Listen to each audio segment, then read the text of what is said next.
Hi guys, welcome back. मैं आभा भनोट लेकर आई हूँ आपके लिए करंट अफेयर्स का एपिसोड नंबर 870। आज की तारीख है 15 दिसंबर 2020। हमारे दो चैनल्स हैं, पिनाकल और फ्रंटियर आईएएस, और अगर अभी तक आपने इन चैनल्स को सब्सक्राइब नहीं किया है तो सब्सक्राइब करना बिल्कुल ना भूलिएगा। साथ ही साथ इस बेल आइकन को जरूर दबाना है ताकि हमारी आने वाली हर वीडियो की नोटिफिकेशन आपको मिल सके। हमारी दो वेबसाइट्स हैं, sscglpinacle.com और baljeetdhaka.com। इन दोनों को विजिट करना बिल्कुल ना भूलिएगा। ये सेशन हर रोज सुबह 4 बजे अवेलेबल हो जाता है और वीडियो की एंड में आपसे क्विज के क्वेश्चन पूछे जाते हैं जिनका आंसर आपको कमेंट सेक्शन में जरूर करना है। साथ ही साथ हमारे दोनों टेलीग्राम हैंडल्स फ्रंटियर आईएएस और एसएससीजीएल पिनेकल ऑनलाइन को ज्वाइन जरूर करना है for daily videos, PDF and monthly magazine. Start करेंगे प्रीवियस क्विज के साथ। आपका पहला क्वेश्चन था, यूनिसेफ दिवस कब मनाया जाता है? तो इसका सही जवाब था 11 दिसंबर।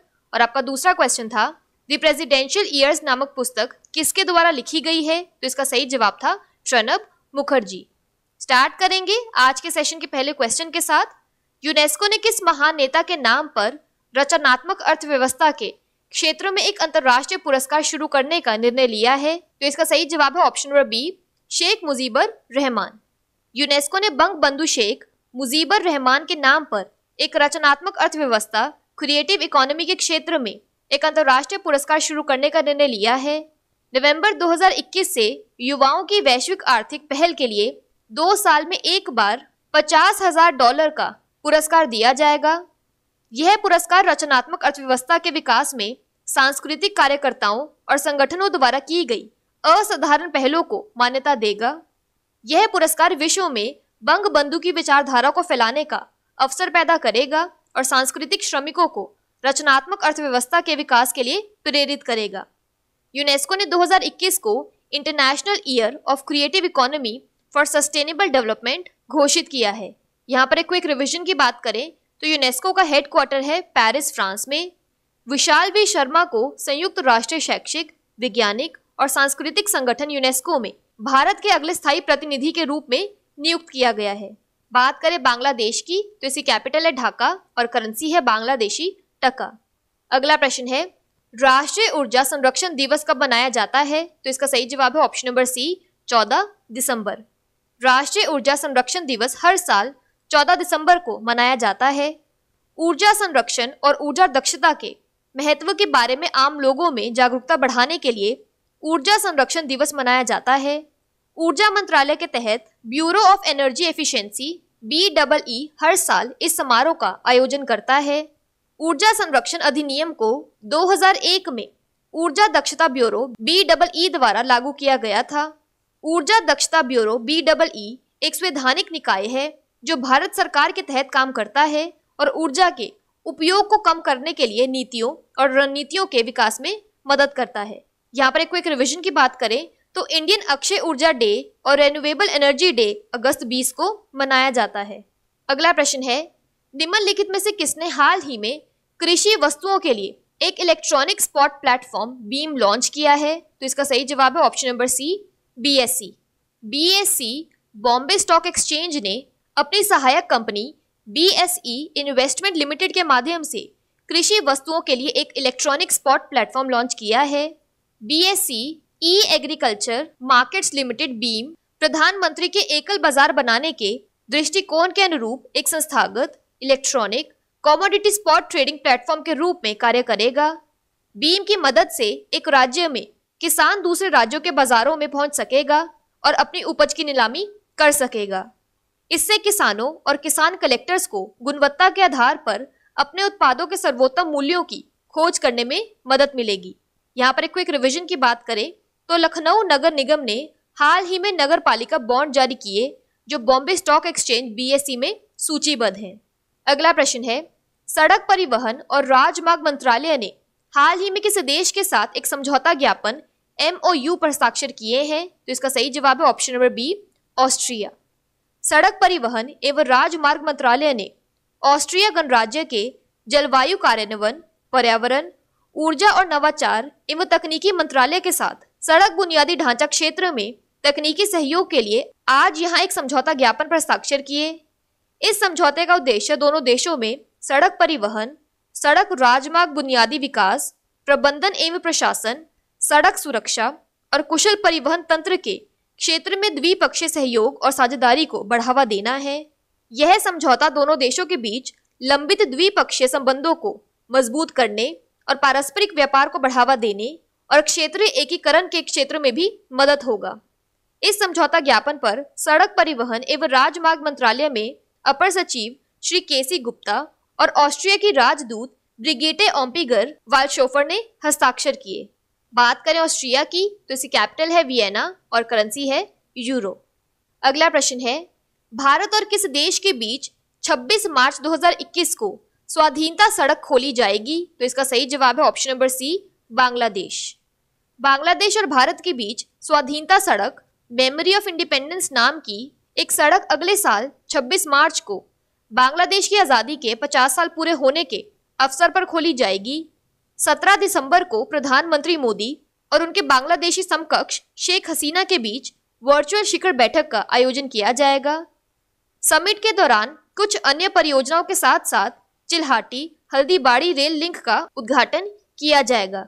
यहाँ पर एडिशनल इन्फॉर्मेशन की बात करें तो बांग्लादेश सरकार ने ऑक्सफोर्ड वैक्सीन की 3 करोड़ खुराक की खरीद के लिए serum institute of India SII के साथ एक समझौते ज्ञापन पर हस्ताक्षर किए हैं।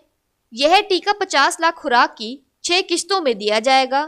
ऑक्सफोर्ड एस्ट्राजेनिका कोविड-19 वैक्सीन की खरीद के लिए SII बांग्लादेश की वैक्सीमको फार्मास्यूटिकल लिमिटेड BPL और बांग्लादेश सरकार के बीच एक त्रिपक्षीय MOU पर हस्ताक्षर किए गए थे।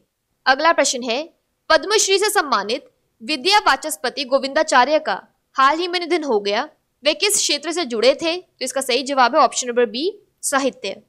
कर्नाटक के प्रसिद्ध संस्कृत विद्वान और कन्नड़ कवि बनंजय गोविंदाचार्य का 84 वर्ष की आयु में निधन हो गया। उन्होंने कई संस्कृत और कन्नड़ ग्रंथ लिखे थे। 2009 में उन्हें पद्मश्री से सम्मानित किया गया।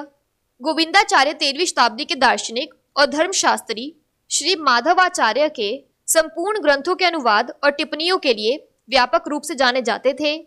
उनकी रचनाएं दुनिया भर में तुलुवास और कन्नड़ी गांव के बीच लोकप्रिय है। अगला प्रश्न है, WHO ने हाल ही में इमरजेंसी मेडिकल टीम की पहल को लागू करने के लिए किस संगठन के साथ रेड चैनल समझौते पर हस्ताक्षर किए हैं? तो इसका सही जवाब है option number C, international federation of red cross and red crescent societies. विश्व स्वास्थ्य संगठन और अंतर्राष्ट्रीय federation of red cross and red crescent societies IFRC ने मानवीय संकटों के दौरान आपातकालीन चिकित्सा और स्वास्थ्य सेवाओं की डिलीवरी को मजबूत करने के लिए एक नया सहयोग शुरू किया है। WHO के महानिदेशक डॉक्टर टेड्रोस अधनोम और IFRC के महासचिव श्री जगन चप्पागेन ने आपातकालीन मेडिकल टीम EMT की पहल को लागू करने के लिए एक समझौता ज्ञापन पर हस्ताक्षर किए हैं।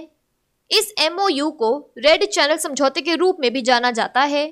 नया समझौता दोनों अंतर्राष्ट्रीय संगठनों, विशेषकर तकनीकी मानकों, जवाबदेही और समन्वय के बीच स्वास्थ्य आपात प्रतिक्रिया के लिए अधिक तालमेल लाएगा। यहाँ पर एक क्विक रिवीजन की बात करें तो विश्व स्वास्थ्य संगठन WHO ने वर्ष 2020 को नर्स और मिडवाइफ का वर्ष के रूप में चुना है। अगला प्रश्न है, कौन सा राष्ट्र इजराइल के साथ संबंधों को सामान्य बनाने वाला नवीनतम अरब राष्ट्र बन गया है? तो इसका सही जवाब है ऑप्शन नंबर बी, मोरक्को। संयुक्त अरब अमीरात, बहरीन और सूडान के बाद इजराइल के साथ संबंधों को सामान्य बनाने वाला चौथा अरब राष्ट्र मोरक्को बन गया है।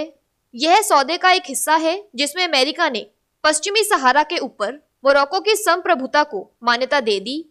अब तक अंतर्राष्ट्रीय समुदाय इस इलाके पर मोरक्को के कब्जे को अवैध मानता रहा है। पश्चिमी सहारा पहले स्पेन का उपनिवेश था। 40 साल पहले जब स्पेन वहां से लौट गया तब मोरक्को ने उस पर कब्जा कर लिया। बात करें मोरक्को की तो इसकी कैपिटल है रबात और करेंसी है मोरक्कन दिरहम। अगला प्रश्न है, पेरिस समझौते की 5वीं वर्षगांठ को चिन्हित करने के लिए हाल ही में किस शिखर सम्मेलन का आयोजन किया गया? तो इसका सही जवाब है option number D, climate ambition summit 2020। Paris समझौते की 5वीं वर्षगांठ को चिन्हित करने के लिए वर्चुअल ग्लोबल क्लाइमेट समिट 2020 का आयोजन किया गया।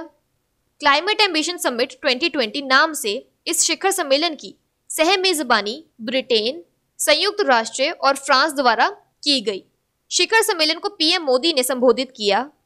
जलवायु पारदर्शिता रिपोर्ट 2020 के अनुसार भारत अपनी प्रतिबद्धताओं को पूरा करने वाला एकमात्र G20 देश है।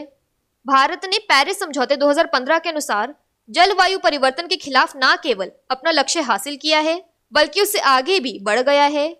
भारत ने 2014 में सौर ऊर्जा क्षमता को 2.63 गीगावाट से बढ़ाकर 2020 में 36 गीगावाट कर दिया है। अगला प्रश्न है, यूनिवर्सल हेल्थ कवरेज डे 2020 की थीम क्या है? तो इसका सही जवाब है option number B, health for all protect everyone. संयुक्त राष्ट्र ने 12 दिसंबर को अंतर्राष्ट्रीय सार्वभौमिक स्वास्थ्य कवरेज दिवस यूनिवर्सल हेल्थ कवरेज डे के रूप में घोषित किया। वैश्विक महामारी को देखते हुए इस वर्ष की theme health for all protect everyone है। यह दिन स्वास्थ्य सुविधाओं को हर किसी की पहुंच के दायरे में लाने की आवश्यकता के बारे में लोगों और संस्थाओं को जागरूक करने के लिए मनाया जाता है। यहाँ पर एक क्विक रिवीजन की बात करें तो वर्ल्ड हेल्थ डे अप्रैल 7 को मनाया जाता है। बात कर लेते हैं आज के सेशन की क्विक समरी की। तो यूनेस्को ने क्रिएटिव इकोनॉमी के लिए इंटरनेशनल प्राइज शेख मुजीबर रहमान के नाम पर लॉन्च किया है। नेशनल एनर्जी कंजर्वेशन डे दिसंबर 14 को मनाया जाता है। Electronic spot platform beam BSC ने लॉन्च किया है। Ministry of road transport and highways ने ऑस्ट्रिया के साथ MOU साइन किया है। स्वाधीनता सड़क बांग्लादेश और इंडिया के बीच साइन किया गया है। विद्या वाचस्पति गोविंदचार्य लिटरेचर से जुड़े हुए थे। WHO ने red channel agreement international federation of red cross and red crescent societies के साथ साइन किया है। इजराइल ने मोरक्को के साथ अपने रिलेशंस को नॉर्मलाइज कर लिया है। पेरिस एग्रीमेंट की 5th एनिवर्सरी पर क्लाइमेट एम्बिशन समिट आयोजित किया गया। यूनिवर्सल हेल्थ कवरेज डे 2020 की थीम है health for all protect everyone. बात कर लेते हैं आज के सेशन के क्विज फॉर द डे की। आपका पहला क्वेश्चन है, यूनेस्को ने किस महान नेता के नाम पर रचनात्मक अर्थव्यवस्था के क्षेत्र में एक अंतर्राष्ट्रीय पुरस्कार शुरू करने का निर्णय लिया है? और आपका दूसरा क्वेश्चन है, राष्ट्रीय ऊर्जा संरक्षण दिवस कब मनाया जाता है? और अगर अभी तक आपने हमारे चैनल को सब्सक्राइब नहीं किया है तो सब्सक्राइब करना बिल्कुल ना भूलिएगा। साथ ही साथ इस बेल आइकन को जरूर दबाना है ताकि हमारी आने वाली हर वीडियो की नोटिफिकेशन आपको मिल सके। हमारी दोनों वेबसाइट्स sscjlpinacle.com और baljidhaka.com को विजिट करना बिल्कुल ना भूलिएगा। साथ ही साथ हमारे दोनों टेलीग्राम हैंडल्स को ज्वाइन जरूर करना है। Thank you so much.